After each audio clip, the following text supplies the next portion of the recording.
Generation Z is facing an epidemic of mental illness.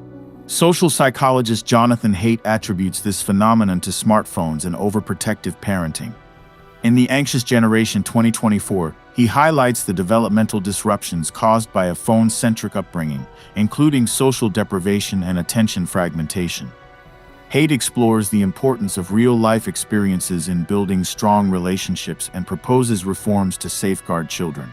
These include postponing smartphone and social media use until high school, establishing phone-free schools, and promoting unsupervised play. The Great Rewiring of Childhood.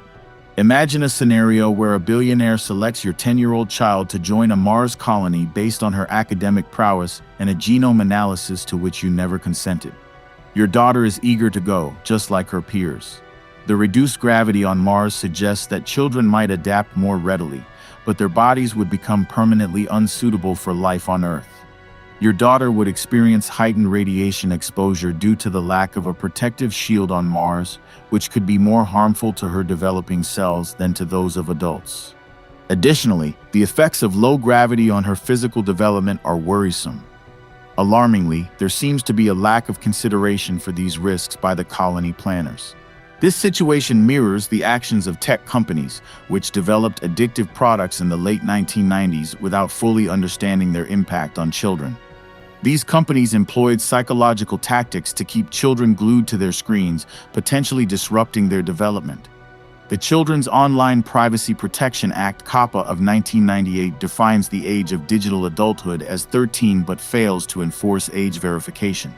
Generation Z, born post-1995, has been molded by technology and overprotective parenting. Some marketers say that Gen Z ends around 2010 and refer to children born after that as Gen Alpha. However, Gen Z, the anxious generation, won't have an end date until the circumstances that cause their anxiety are changed. The decline in unstructured play and outdoor activities, coupled with unfettered access to the virtual world, has led to heightened anxiety among young people. This is what social psychologist Jonathan Haidt calls the Great Rewiring of Childhood. Building strong relationships requires managing emotions and commitments, a challenge for children in online networks where anonymity and easy exits prevail. Digital dilemmas. Haidt's conversations with parents of teenagers often revolve around smartphones, social media, and video games. Parents express concerns that their children are missing out on vital experiences due to excessive online time. Some parents recount more distressing incidents, such as a Boston mother whose efforts to restrict her 14-year-old daughter's access to Instagram led to severe conflicts, including a threat of self-harm. Stories about boys typically involve video games, like that of a carpenter's son with mild autism who regressed behaviorally after acquiring a PlayStation. The boy's parents observed an increase in depression and anger when he excessively played games like Fortnite. Taking his electronics away resulted in withdrawal symptoms such as irritability and aggressiveness. There was a significant shift in young people's mental health in the early 2010s, marked by rising rates of anxiety and depression. Anxiety has become the most prevalent issue among young people. Depression, the second most common disorder, is characterized by persistent sadness and a lack of interest in activities. The evidence points to a real increase in mental illness, not merely a shift in self-reporting practices. To determine if mental illness is truly on the rise, it's useful to examine hospital data on adolescents who self-harm. This includes suicide attempts, often by medication overdose, and non-suicidal self-injury, such as cutting. Data indicates a significant uptick in emergency room visits for self-harm, particularly among girls ages 10-14, whose rates nearly tripled from 2010 to 2020. Similarly, suicide rates for this age group have soared since 2008, with a 167% increase from 2010 to 2021. These trends suggest a major shift occurred in the early 2010s, affecting young girls' mental health. The adoption of smartphones and social media aligns with the downturn in girls' mental health. Smartphones, which offer constant internet access and social media notifications, differ from earlier basic phones. 79% of teenagers had a smartphone by 2016. High screen time, with teens reporting nearly 7 hours a day on use, has become the norm. This constant connectivity distracts from real-world interactions and can create feelings of isolation. Smartphones transform teens' social lives, and the great rewiring is happening worldwide. Human children have a prolonged phase for learning cultural skills. Play is critical for this learning, as it fosters social and cognitive abilities in a low-pressure environment. However, smartphones entice children away from play, offering addictive content that cannot replace real-world experiences. This shift to a phone-based childhood represents a significant change, as face-to-face play is vital for developing social skills and emotional regulation. Infants also require face-to-face interaction for emotional bonding, but smartphones can disrupt this, affecting their future emotional health and social capabilities. Throughout history, humans have participated in rituals involving synchronized movement to drumming, chanting, or beat-heavy music, which promotes trust and a sense of belonging. Studies demonstrate that groups moving in unison trust each other more and cooperate better. However, social media has shifted children's interactions to asynchronous ones, which lack the depth of face-to-face connections. Teens spend hours on social media, often feeling compelled to participate out of fear of missing out. Children naturally learn by imitating others, but they don't just mimic their parents. They seek out successful role models within their community. Conformist bias and prestige bias are strategies that have evolved to guide this learning. Conformist bias leads children to replicate common behaviors, while prestige bias encourages them to emulate those perceived as accomplished. Social media platforms exploit these biases. The brain develops through expected experiences, with sensitive periods for acquiring specific skills. For instance, language acquisition comes more naturally to young children. Similarly, cultural learning has a sensitive period during puberty. Social media use during this time can negatively impact mental health and social development. Gen Z exhibits increased anxiety and depression due to the absence of traditional childhood experiences like free play and local social learning. Instead, they are exposed to asynchronous interactions and influencers selected by algorithms, which can impede healthy development. Overprotective parenting. In recent years, the USA and other Western countries have made two critical errors regarding children's safety. We've become overprotective in the real world, where dangers have diminished, while failing to protect kids online, where risks abound. For example, sexual predators now target children on the internet, where illegal images and videos of child abuse are disturbingly common. Outdoor play without adult supervision is essential for children to learn risk management and build confidence, which helps prevent anxiety. A healthy childhood with autonomy in the real world activates the brain's discover mode, fostering a well-developed attachment system and risk-handling abilities. Overprotective parenting keeps children's brains in defend mode, making them less secure and less capable of assessing risks. Discover mode is crucial for learning and growth. The sudden increase in anxiety and depression on college campuses around 2014 coincides with the arrival of Generation Z, who were raised in defend mode. The concept of antifragility introduced by Haidt's Mayu colleague Nassim Taleb in his book Antifragile explains that children, like immune systems, need challenges to grow strong. Overprotecting children prevents them from developing resilience and emotional management skills. Risky play is necessary for children to overcome fears and develop competencies, including risk assessment and recovery from setbacks. Children need to engage in physical activities and manage real-world risks before immersing themselves in the virtual world. Old playgrounds were risky, with high structures that could cause serious injuries. Yet, the merry-go-round was the best playground equipment ever invented because it was thrilling and educational, teaching kids about forces and risk-taking. It was safe enough to learn from mistakes without severe harm. Play researchers believe minor injuries are beneficial for learning. In the UK, playgrounds now include tools for kids to use under supervision, aiming for bruises, not scars. However, in the US, fear of lawsuits has made such playgrounds rare, leading to overly safe and less educational play areas. Removing all risky outdoor play has downsides. Research shows that outdoor play is less risky than adult-led sports and offers more developmental benefits. Play researcher Mariana Brusoni advocates for risky outdoor play for healthier children, suggesting playgrounds be as safe as necessary, not as safe as possible. Online activities don't build antifragility like real-world challenges do. Virtual interactions lack the physical and social cues needed for learning and relationship repair. Making online mistakes can have disproportionate consequences. Mistakes can be met with intense criticism, with apologies being mocked. Therefore, it's important to supervise children more online and less in the real world, delaying their immersion into the virtual world. Generational differences in childhood freedom are stark.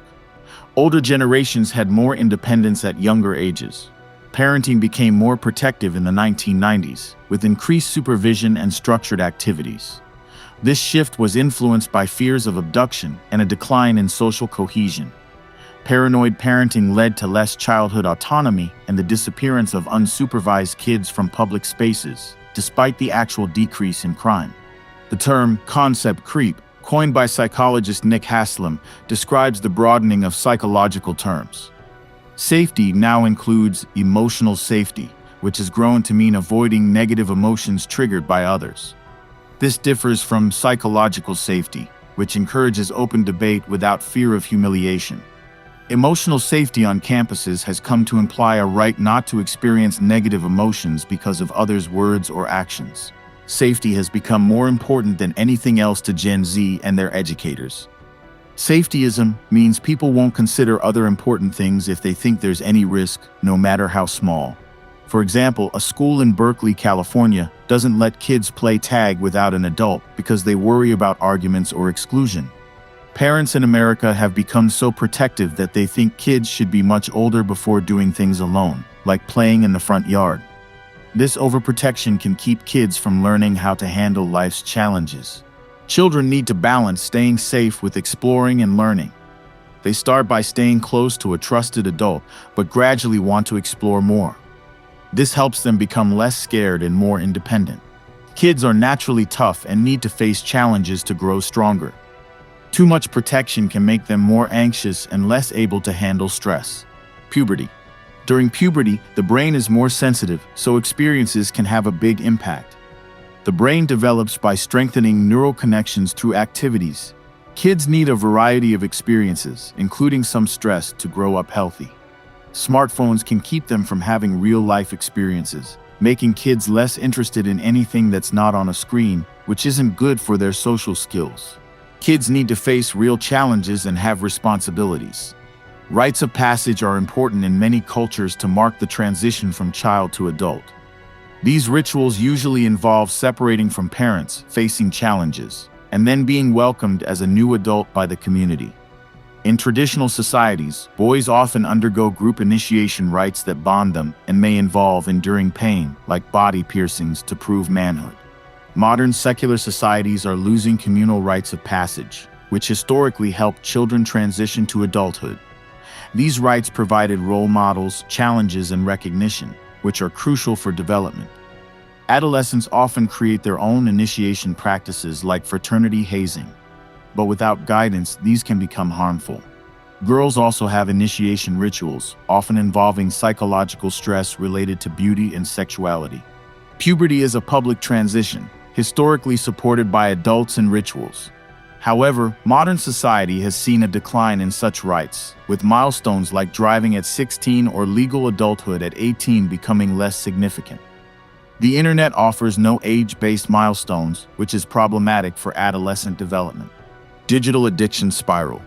The shift from basic phones to smartphones with social media has changed childhood, affecting social interaction, sleep, and attention. The iPhone, introduced in 2007, was not initially addictive.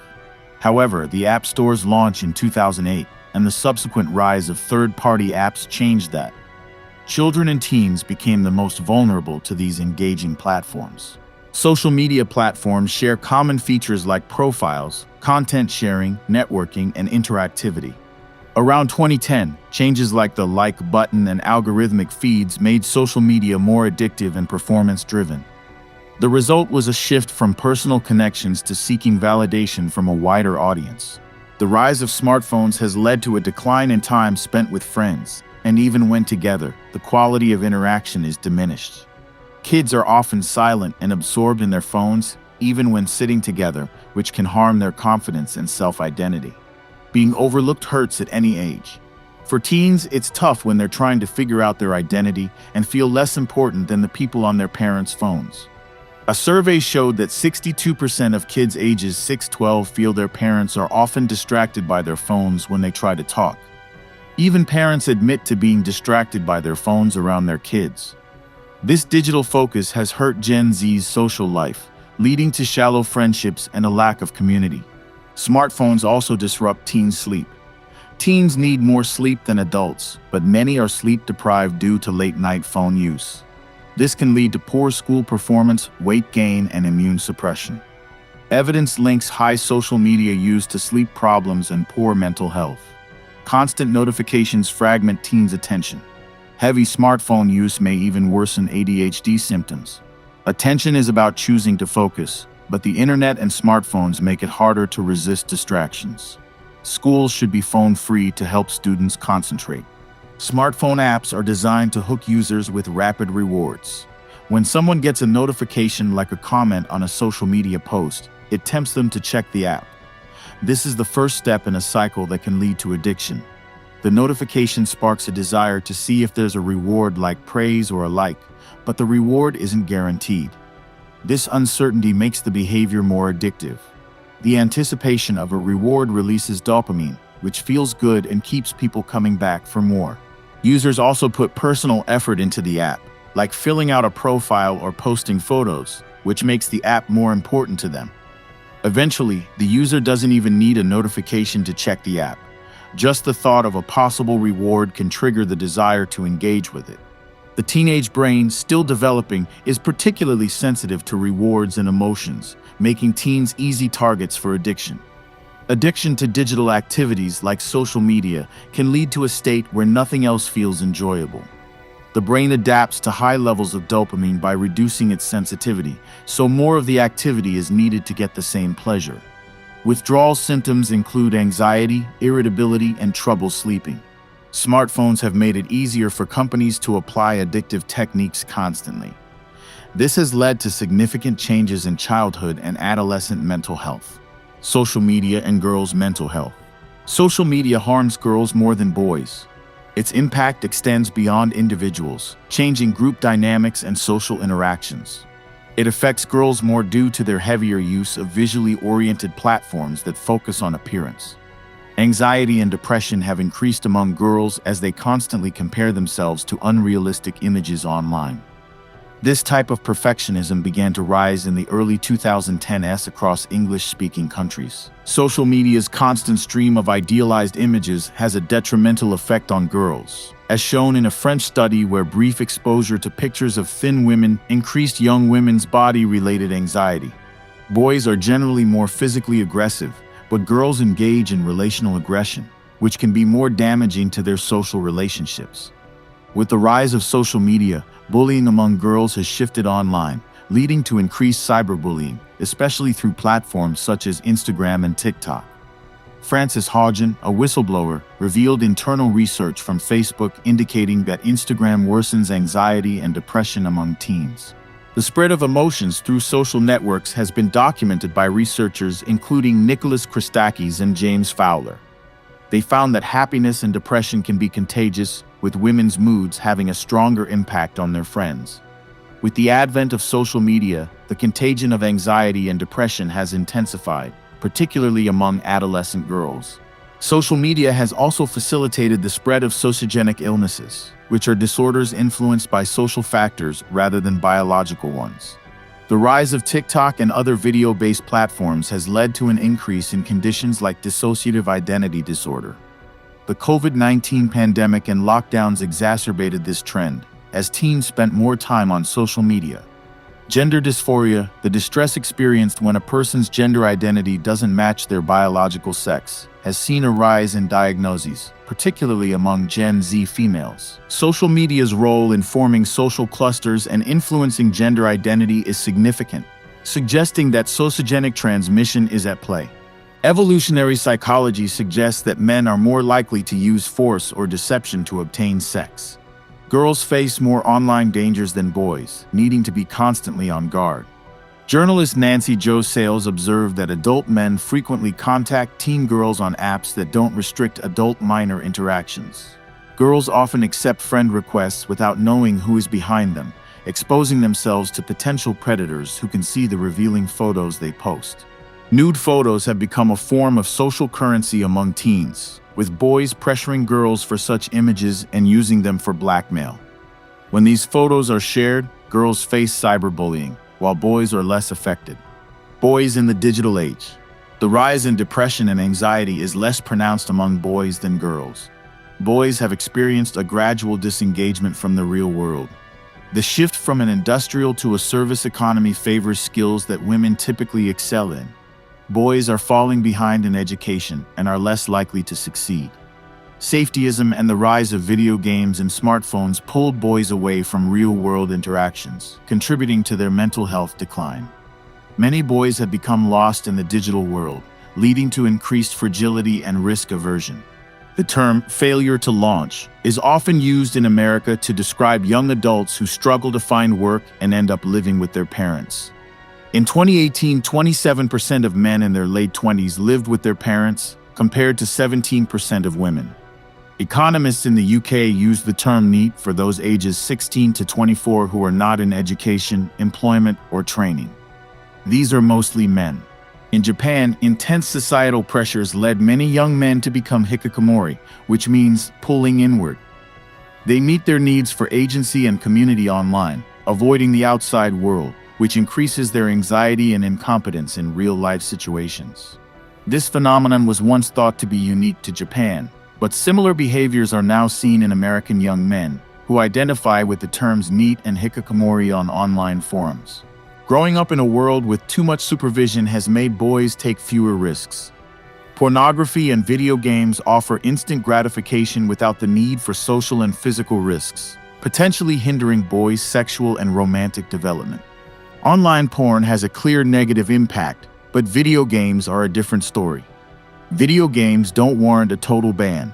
They can offer benefits like improved memory, cooperation, and even reduced depression symptoms. However, some gamers develop an unhealthy reliance on gaming, using it to escape loneliness, which can lead to stress and depression. Researchers categorize gamers into 4 types: addicted, problematic, engaged, and casual. Addicted gamers show all signs of addiction, losing control over their gaming. Problematic gamers face negative consequences but maintain some control, while engaged gamers play a lot without addiction symptoms. Most gamers are casual. About 7% of adolescent boys are considered to have a gaming disorder, which affects their real-world functioning. Video games mean less time for sleep, exercise, and in-person socializing. They don't foster deep friendships or social skills like real-world play does. They also don't provide the physical thrills of real-world risks, potentially leaving heavy users feeling like they're missing out. Boys today are lonelier than before, suggesting that video games haven't improved social bonds. The digital age has led to a sense of normlessness and absence of stable and widely shared norms and rules and meaninglessness among youth. This shift has coincided with a decline in boys' mental health and engagement in the real world. The easy access to online content like porn and video games has made it harder for boys to transition into adulthood. The Great Rewiring has pulled young people from real communities into fleeting online networks, contributing to feelings of despair and loneliness. Spiritual growth. Humans live on 2 levels: as individuals with personal interests and as part of a collective where shared goals matter.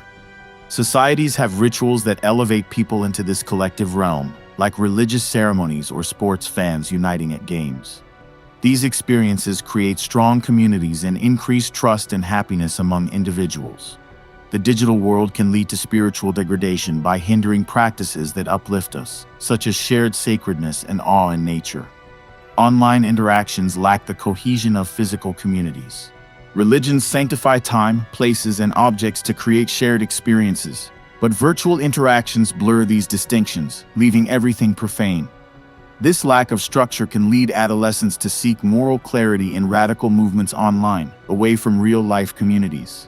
Healthier environments could be fostered by establishing rituals like a digital Sabbath or celebrating holidays together. Eating together is another key bonding activity that can't be replicated online. Spiritual practices often require physical presence and movement, which are lost in a screen-dominated world. Team sports, which involve physical coordination and celebration, make teens happier. Social media amplifies self-centered thinking and judgmentalism, which are counterproductive to spiritual growth. The wisdom of religions and spiritual traditions encourages less judgment and more forgiveness, which social media often undermines.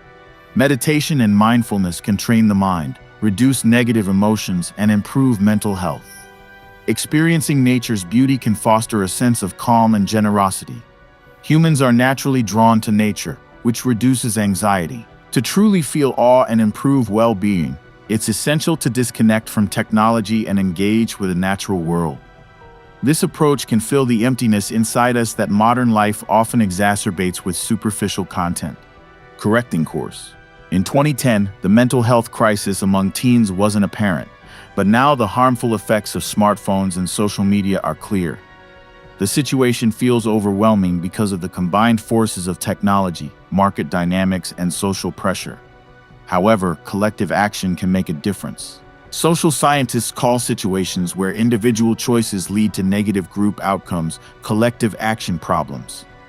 For example, preteens feel pressured to get smartphones when they see classmates using them, even if it would be better for all if none had them. As more kids get phones, the pressure mounts, leading to a community where all kids are absorbed in their devices, ending play-based childhoods. Parents struggle with letting their kids play unsupervised, which can lead to overprotection and hinder children's development. Solving such problems requires collective responses. Groups like Wait Until 8th encourage parents to delay giving smartphones to their children until 8th grade. Changing social attitudes, creating better products, and implementing new laws can help restore a healthier, play-based childhood. Governments can incentivize tech companies to design less addictive platforms and support parents in raising children with more freedom. Working together, it's possible to improve the well-being of children and adolescents. Companies often don't enforce their rules against users under 13, which is how they gain more young users. Young users are targeted because their early habits are likely to stick, making them long-term users. Documents from Frances Hodgin revealed that Meta, formerly Facebook, has been studying and trying to attract preteens and even younger children. To keep users engaged, artificial intelligence AI curates content feeds, leading to addictive behaviors, especially on platforms like TikTok and Instagram Reels. Design features such as autoplay and infinite scroll encourage excessive use. The age-appropriate design code ODC in the UK, enacted in June 2020, set a precedent for tech companies' responsibility towards minors. It requires prioritizing children's best interests, such as high privacy settings by default. California and other states have adopted similar laws. The COPPA set the age of internet adulthood at 13, but this is too young. 16 is a more appropriate age for minors to agree to terms of service and share their data. In 2014, Deborah Harrell, a single mom in South Carolina, let her 9-year-old daughter, Regina, play at a local park while she worked. After a stranger called the police, Deborah faced charges of child abandonment and jail time, and Regina was taken away for 17 days. This incident reflects a trend where parents are punished for allowing their children some independence, a stark contrast to the more free-spirited childhoods of the past. Let Grow is an organization co-founded by Haidt that advocates for reasonable childhood independence laws, arguing that vague neglect laws are out of step with children's developmental capabilities.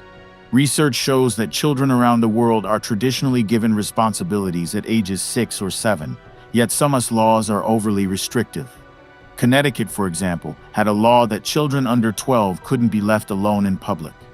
Let Grow's efforts led to a change in Connecticut's law in 2023 to clarify the meaning of neglect. Reasonable childhood independence laws define neglect as a blatant disregard for obvious danger, not simply a lack of constant supervision.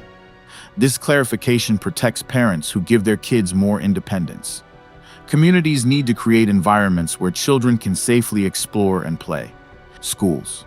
Schools should be phone-free to improve mental health and academic performance. Addressing mental health issues in schools is urgent, as students are increasingly arriving at middle and high schools with anxiety, depression, and phone addictions.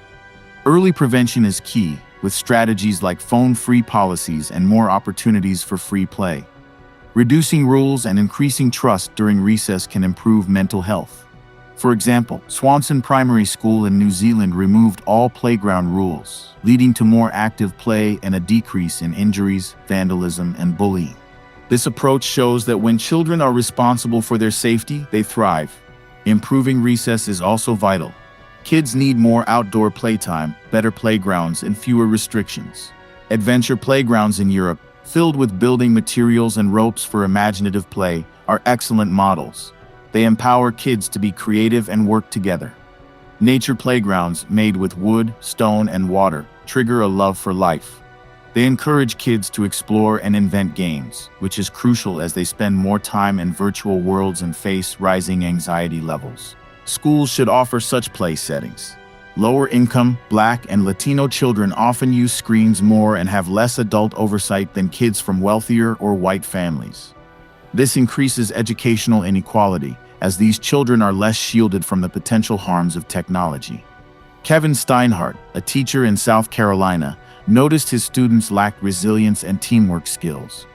By introducing more free play with minimal adult interference, he saw remarkable improvements in happiness, behavior, and social skills. This approach aligns with the natural learning that occurs through play. Boys are falling behind in academic achievements and engagement. Hiring more male teachers could help, as boys often perform better academically with male role models, particularly in English classes. Encouraging boys to consider careers in health, education, administration, and literacy could also be beneficial, as these sectors are growing while traditional male-dominated jobs decline. Testing these interventions across entire schools could provide insights into the most effective approaches. Parents' role. In the past, many individuals cared for children, relying on local wisdom rather than parenting experts. However, family dynamics changed in the 1970s with smaller, more mobile families and delayed parenthood. Parents began to seek advice from experts, approaching parenting with a mindset similar to achieving success at work. Modern parents often approach child rearing like a carpenter, aiming for precision and control. Adopting a gardener's mindset, where children are nurtured but allowed to grow unpredictably, could lead to healthier development. This means guiding children in the virtual world, fostering independence, and reducing reliance on screens.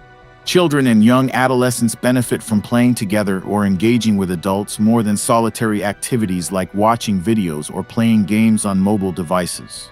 To encourage independence and reduce overprotection, Lenore Skenazy, author of Free Range Kids, suggests letting kids run errands without a way to contact you, hosting sleepovers without micromanaging, and promoting walking to school in groups.